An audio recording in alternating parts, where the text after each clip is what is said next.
Dan tanggal 21 kemudian muncul juga interofis yang baru bahwa kita dianjurkan beribadah di tempat masing-masing selama 2 pekan ke depan atau 14 hari ke depan. Saudara yang dikasih diberkati oleh Tuhan, melihat situasi ini maka upaya kita sebagai gereja untuk mengambil langkah dengan memberikan renungan masing-masing yang sudah dikasih ditaruh di depan gereja, nanti jemaat datang dan silakan ambil, dan juga petunjuk teknis mengenai ibadah masing-masing di kamar, tetapi juga diminta untuk ibadah online. Tapi karena kita tidak punya fasilitas online yang nanti bisa dijangkau oleh semua jemaat, maka sudah kita berdoa saja menggunakan prosedur yang ada. Nah, saudara yang dikasihi Tuhan, melihat situasi ini terkadang kita berpikir atau mungkin juga secara jujur di antara kita semua yang hadir atau yang dengarkan siaran ini, dengarkan video atau dengarkan siaran ini mungkin sedang berkata bahwa masih ada kuasa Tuhan kah? Atau memang kuasa Tuhan ini sutrada? Kadang-kadang kalau jujur kita bisa akui itu, bahwa kadang-kadang itu juga muncul dalam kita hati. Tanya, kira-kira dalam situasi begini, kira-kira Tuhan berkuasa kah tidak?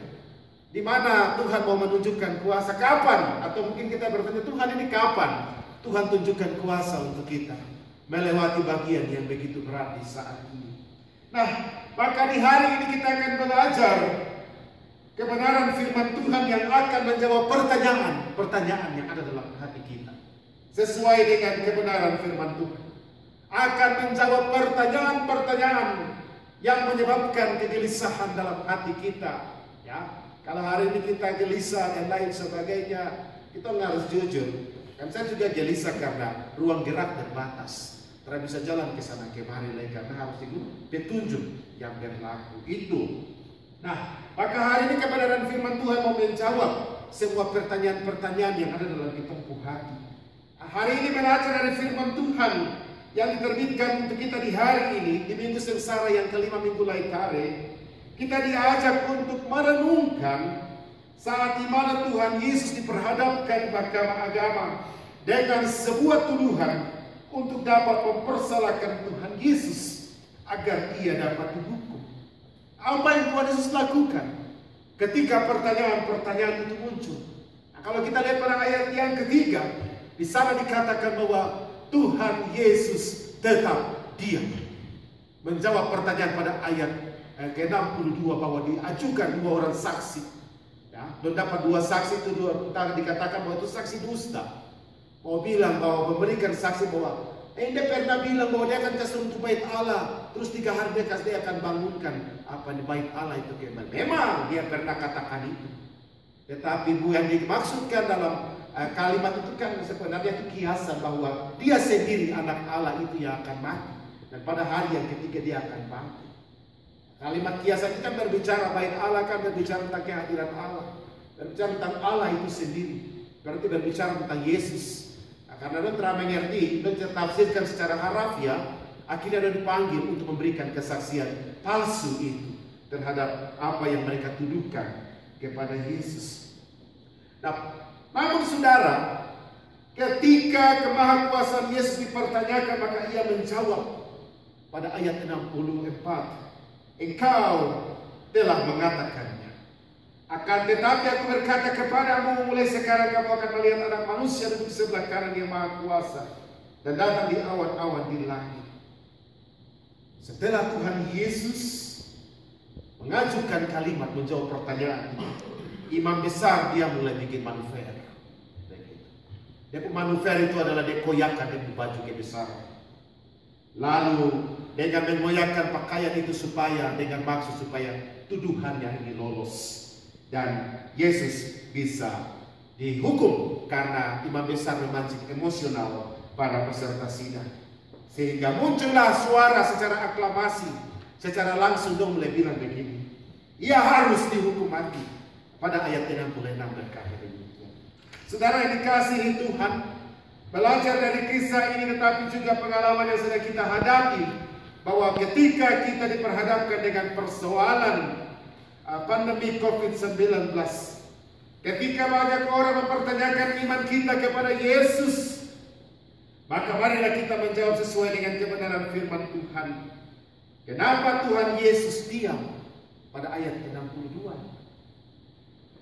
Kenapa dia tidak mau menjawab kenapa Yesus diam? Karena apa? Karena dia tidak mau menjawab sesuatu yang bukan berasal daripadanya, atau yang tidak pernah Tuhan Yesus lakukan. Dia tidak mau jawab karena dia tidak pernah lakukan itu. Yang dia bicara lain, orang tafsir lain. Akhirnya terjadi kekeliruan kiri kanan. Yang Yesus maksud supaya dia diam itu adalah supaya orang mengerti bahwa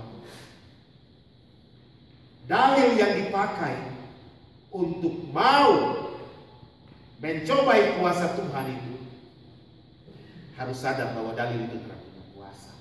Tidak boleh berdalil untuk mencobai kuasa Tuhan. Lalu kalau dengan keadaan yang saat ini kita hadapi, saat ini pun kita juga bisa bertanya, apakah COVID-19 itu berasal dari Tuhan? Maka jawaban tentu tidak. Karena segala jenis macam sakit penyakit itu bukan berasal dari Tuhan. Itu berasal dari kuasa iblis. Nah, oleh karena itu saudara yang dikasihi Tuhan, kita tidak perlu perdebatkan persoalan itu dengan iman yang sekarang ada dalam hati kita.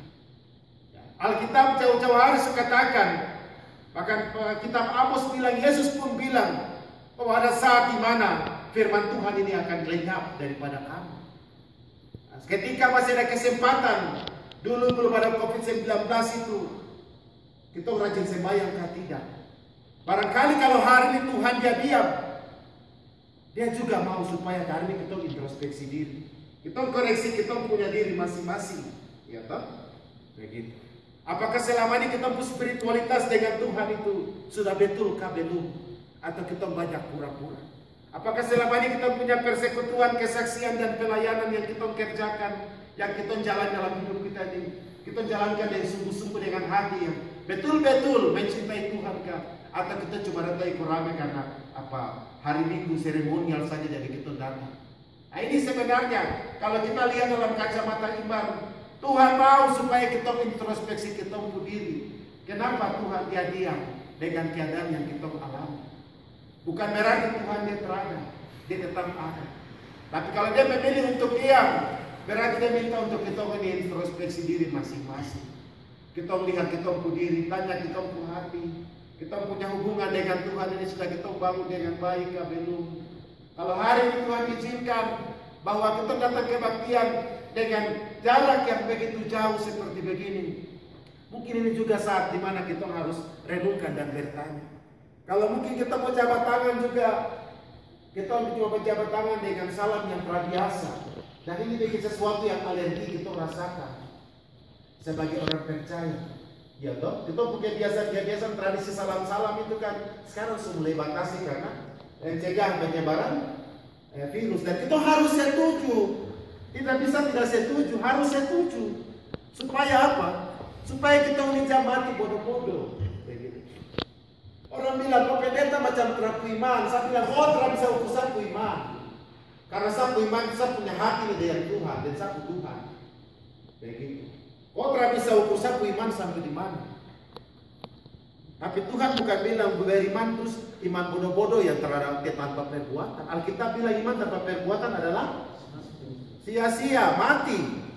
Nah kalau kau beriman baru ada anjuran terus kau terikut, besok mati bodoh-bodoh. Nanti kalau kena COVID kan kita mau pisah sembahyang untuk kubur juga kita takut toh. Jadi bilang kubur begitu, macam di Perancis kan begitu toh. Dan terus sembahyang itu orang-orang mati terus sembahyang toh. Kubur begitu saja. Nah, ini kan harus. Jadi gembala yang baik itu dia harus menjaga domba-domba supaya tidak mati sia-sia. Kita masih usia produktif, ini anugerah Tuhan kasih. Karena itu hidup dan tenaga yang sehat kuat ini, kesehatan kita harus jaga sebagai sikap kita menghargai anugerah Tuhan. dalam kita hidup. Karena itu kita tidak boleh protes, tidak boleh ada multitafsir untuk mempersalahkan siapa-siapa, itu tidak boleh. Tapi mari kita jaga diri. Kalau ada disampaikan, ikuti anjuran yang berlaku, kita ikuti anjuran itu. Supaya apa? Kita bisa bebas luput dari serangan-serangan virus ini. Atau ada banyak caption-caption yang tertulis peristiwa pasca pertama di Israel itu, malaikat maut jalan itu kan. Tuhan memerintahkan orang Israel tinggal dalam rumah, bukan jalan murah-murah. Tahu murah-murah, orang bilang murah-murah jalan ke sana, jalan kemari. Nanti COVID ikut baru bilang Tuhan terada. Ini kan lucu toh. Padahal sudah ada anjuran. Mungkin juga Tuhan pakai pemerintah, karena pemerintah wakil Allah toh, hamba Allah ya. Pemerintah itu hamba Allah yang juga melayani umat. Dan itu hamba, dia melayani umat. Nah, ketika dia menyampaikan tidak boleh jalan ke sana kemari, dia toh batasi diri. Tapi ini Indonesia, kita ini memang luar biasa berani begitu. Kita mesti mengerti 45 ini memang masih ada sampai sekarang. Dan itu luar biasa. Tapi jangan lawan ini COVID begitu. Karena kalau Tuhan dia diam, ya berarti ada maksud Tuhan toh. Begitu. Tapi jangan lupa, bukan dia diam saja. Ayat selanjutnya Tuhan dia katakan bahwa engkau telah mengatakan, ketika dipertanyakan, apakah engkau Mesias? Tunjukkan kuasa. Dia bilang engkau telah mengatakan. Hari ini engkau akan melihat ada manusia kedua sebelah kanan yang maha kuasa di atas awan-awan. Menandakan bahwa ketika terkadang Tuhan dia diam, kita melihat maksud Tuhan dia diam. Tetapi jangan lupa bahwa di balik diamnya Tuhan itu ada dia punya kuasa yang lebih besar, yang tak terkalahkan. Karena itu ketika ada jeda di mana Tuhan dia diam, seperti yang sekarang kita lihat, sudah kita jalani proses itu. Tetapi percaya kuasa Tuhan pernah berubah hari ini, besok, sampai selama-lamanya. Dia tetap akan melindungi kita. Tapi dia melindungi kita juga harus bisa bertindak dalam iman yang kita yakini dalam hati kita. Tidak boleh jalan sembarang-sembarang, ya toh. Tidak boleh pokoknya semua ikuti semua anjuran yang berlaku. Dan tidak boleh ada hati yang rasa lain-lain, rasa geli-geli. Tapi memang bagian ini kita harus jalani supaya kita luput dari serangan-serangan kuasa kegelapan. Saudara dikasihi Tuhan, saat ini mari kita tetap beriman kepada Tuhan dalam tindakan yang semakin mempercayai Tuhan Yesus dalam segala hal. Jika ke depan, 2 pekan ke depan kita tidak dapat beribadah bersama-sama, bukan berarti kita tidak memiliki iman. Gereja tetap berupaya melakukan pelayanan agar dapat menjangkau semua warganya. Ada nomor HP, ada email yang ada. Silakan berkunjung ke Gereja Via Dolorosa jika memerlukan doa. Dan nanti tiap malam memang saya akan berdoa di tempat ini. Berdoa buat semua saudara-saudara. Tapi saya tidak mengundang dalam jumlah yang banyak sebab dibatasi. Namun jika saudara berkerinduan untuk mau berdoa, kita akan atur mekanismenya supaya bisa duduk dengan jarak yang ditetapkan dan kita bisa berdoa sama-sama. Kalau mau datang berdoa, karena saya tetap akan berdoa di sini selama 14 hari ke depan. Saudara, waspada itu perlu, tapi tidak boleh panik atau takut yang